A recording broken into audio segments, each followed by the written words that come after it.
Nadie pensó que un hombre vestido de duende, con un entusiasmo desbordante y una sonrisa que no cabía en su rostro, pudiera cambiar para siempre la forma en que vemos la Navidad.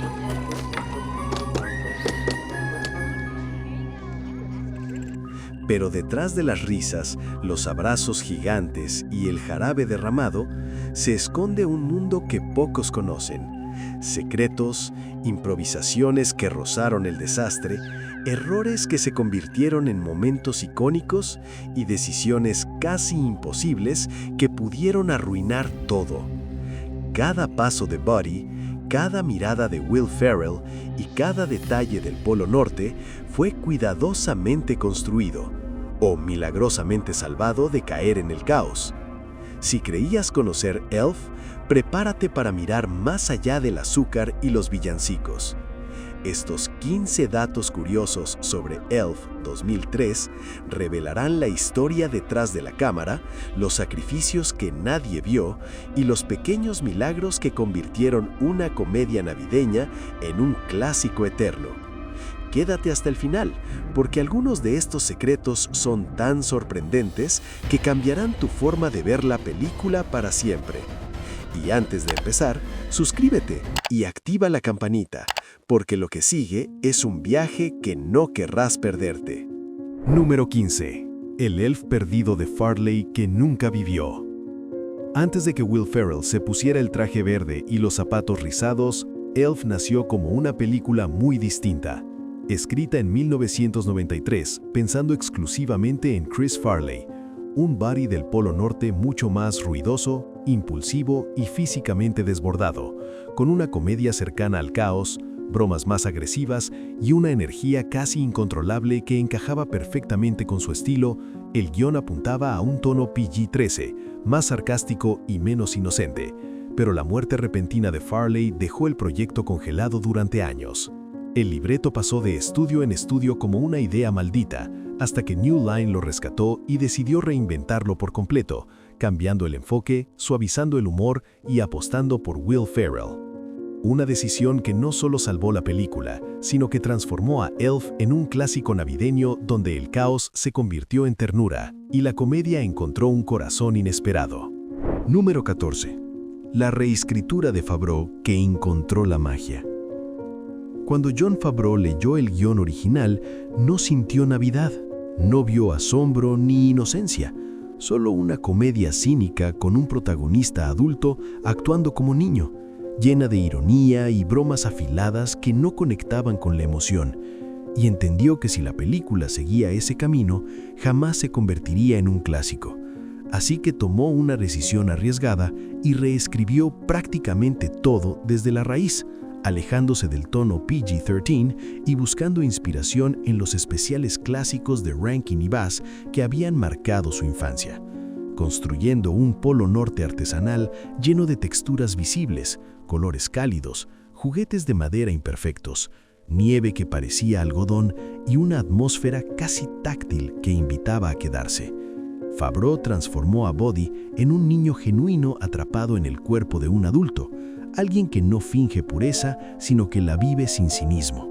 Suavizó los chistes, eliminó la burla y permitió que la emoción guiara cada escena, logrando que la película no se riera de la Navidad, sino que la celebrara con sinceridad, creando una fantasía cómoda, nostálgica y profundamente humana que conecta con niños y adultos por igual.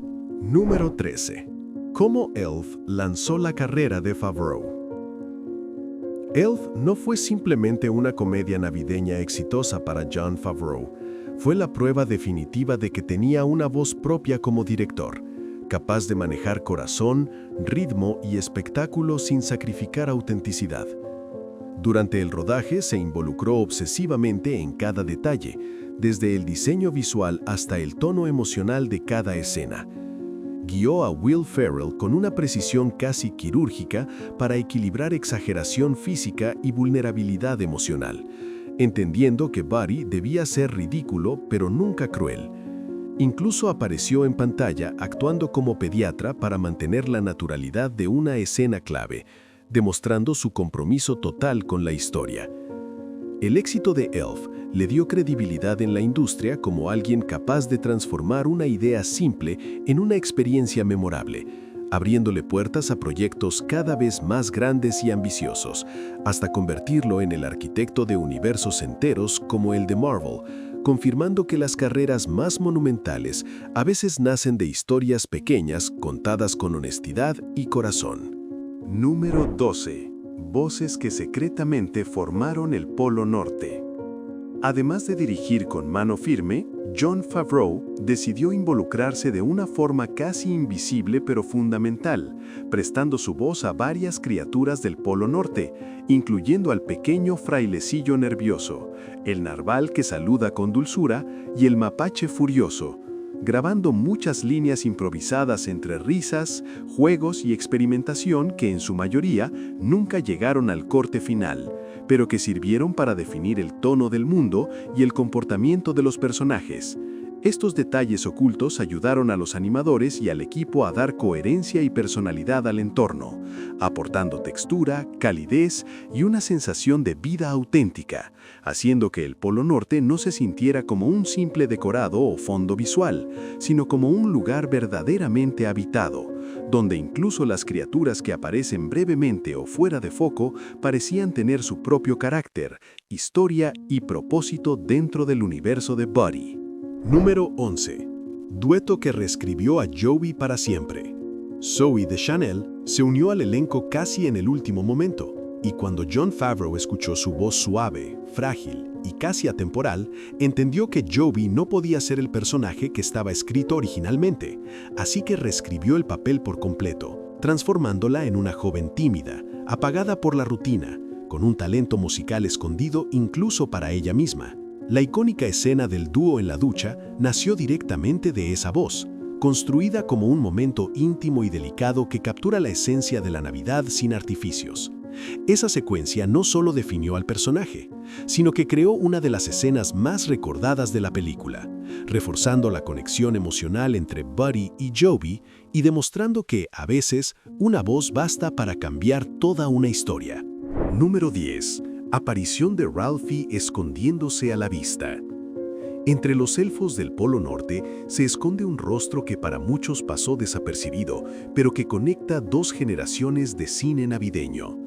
Peter Billingsley, el eterno Ralphie de A Christmas Story, aparece como uno de los supervisores del taller, con gafas de elfo y actitud autoritaria dando órdenes a Buddy, un cameo silencioso que funciona como homenaje y guiño interno. Jon Favreau lo eligió conscientemente como tributo a otro clásico que definió la Navidad cinematográfica, sin subrayarlo ni explicarlo, permitiendo que el detalle viviera solo para los ojos atentos. Esta aparición no busca robar protagonismo ni romper la ilusión, sino crear un puente invisible entre historias que crecieron acompañando a distintas generaciones, demostrando que Elf no solo celebra la Navidad, sino también el legado de las películas que la construyeron antes. Número 9. Atracón de azúcar que destruyó a Ferrell. La dieta de Buddy parece una exageración absurda, pero durante el rodaje fue una realidad física que Will Ferrell soportó sin atajos. Los platos de espagueti con jarabe, los desayunos cargados de dulces, chocolates y refrescos no eran utilería falsa, eran azúcar real entrando en su cuerpo escena tras escena, provocándole dolores de cabeza constantes, náuseas, insomnio y picos de energía seguidos de agotamiento extremo. Aún así, Ferrell jamás rompió personaje, utilizando ese malestar para alimentar la hiperactividad caótica de Buddy. Cada gesto exagerado, cada sonrisa desbordada y cada estallido de energía reflejan una entrega total al personaje, convirtiendo el exceso en comedia pura y demostrando que detrás de la ligereza de la película hubo un esfuerzo físico real que ayudó a dar vida a uno de los personajes navideños más icónicos del cine. Número 8. Buddy desatado en las calles reales de Nueva York. Para capturar la reacción más auténtica posible, Jon Favreau tomó una decisión arriesgada el último día de rodaje y redujo el equipo a lo mínimo indispensable. Solo él, un camarógrafo y Will Ferrell completamente caracterizado como Buddy, sin permisos especiales, Sin extras controlados, sin avisar al público, Buddy salió a las calles de Nueva York interactuando con personas reales, cruzando pasos peatonales, abrazando desconocidos, recogiendo folletos, conversando con peatones desconcertados. Cada sonrisa, cada mirada confundida y cada risa captada en cámara fue genuina, creando una energía espontánea imposible de recrear en un set. Esas escenas transmiten una alegría infantil pura, mostrando a Buddy apropiándose de la ciudad como si fuera su propio parque navideño y convirtiendo a Nueva York en parte viva de la fantasía. Número 7. Broma de Ferrell que rompió a James Caan. James Caan fue elegido precisamente por su presencia dura, contenida y casi intimidante, pensado como el ancla emocional que debía representar al adulto serio frente al torbellino infantil que era Buddy, alguien que nunca debía perder el control. Pero esa solidez se quebró en un instante completamente inesperado durante la escena del análisis de sangre, cuando la aguja apenas roza el brazo de Buddy y Will Ferrell, sin previo aviso ni indicación en el guión, lanzó un grito agudo, exagerado y casi animal, una reacción tan absurda y desproporcionada que tomó por sorpresa a todo el set, incluida la cámara. James Caan intentó mantenerse firme, pero la espontaneidad fue demasiado. Su risa escapó de manera genuina, rompiendo su personaje y contagiando al equipo. Ese momento no solo se volvió una anécdota legendaria del rodaje, sino que demostró cómo la energía impredecible de Ferrell podía desarmar incluso a un actor conocido por su dureza, aportando una química auténtica y una humanidad inesperada que terminó enriqueciendo la relación entre padre e hijo en la película. Número 6. Polo Norte construido a mano. Jon Favreau tenía una idea muy clara desde el inicio. El Polo Norte no debía sentirse digital, frío ni artificial, sino como un lugar que pareciera construido con cariño, casi como un recuerdo de la infancia.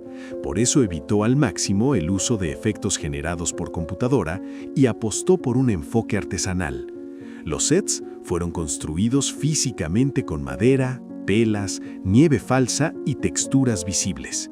Se usaron miniaturas detalladas, trucos de perspectiva forzada y pinturas mate para hacer que Buddy pareciera enorme en comparación con los elfos, reforzando visualmente su condición de extraño en ese mundo.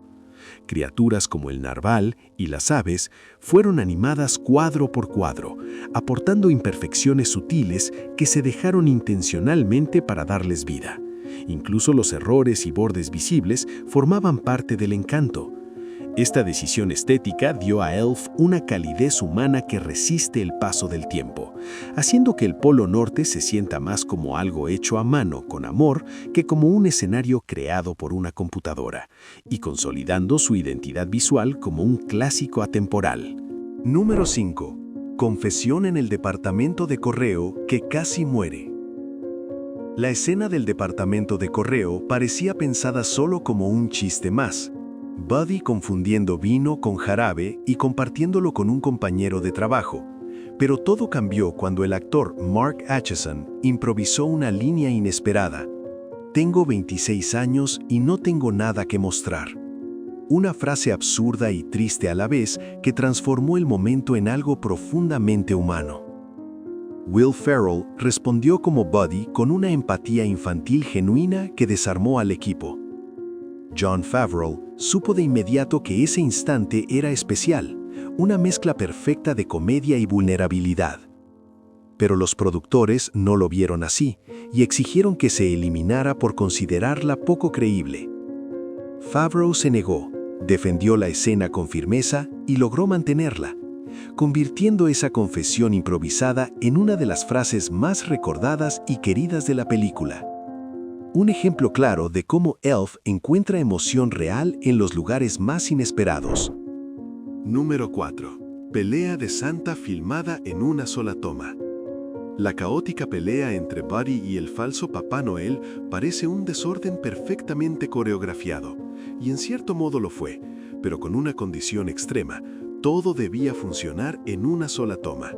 El equipo de arte construyó miniaturas, decoraciones y estructuras frágiles diseñadas para colapsar exactamente en el momento justo. Sin margen de error, Will Ferrell y Artie Lange sabían que no habría segundas oportunidades. No había dobles, no había reinicio del set.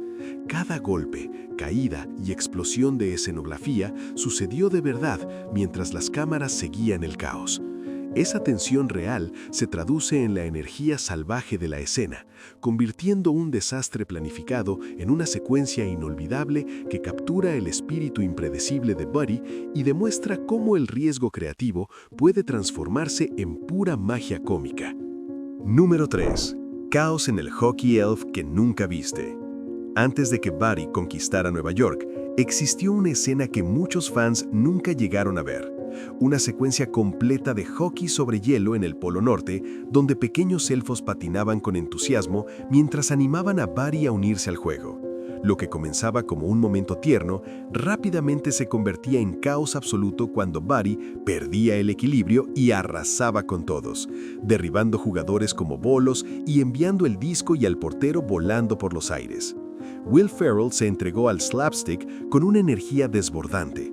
La escena era costosa, elaborada y genuinamente hilarante, pero en la sala de edición, Jon Favreau decidió eliminarla por razones de ritmo, dejando este momento como una leyenda interna del rodaje, un ejemplo de inocencia descontrolada que quedó fuera del corte final, pero vive como uno de los grandes ¿qué hubiera pasado si? De Elf.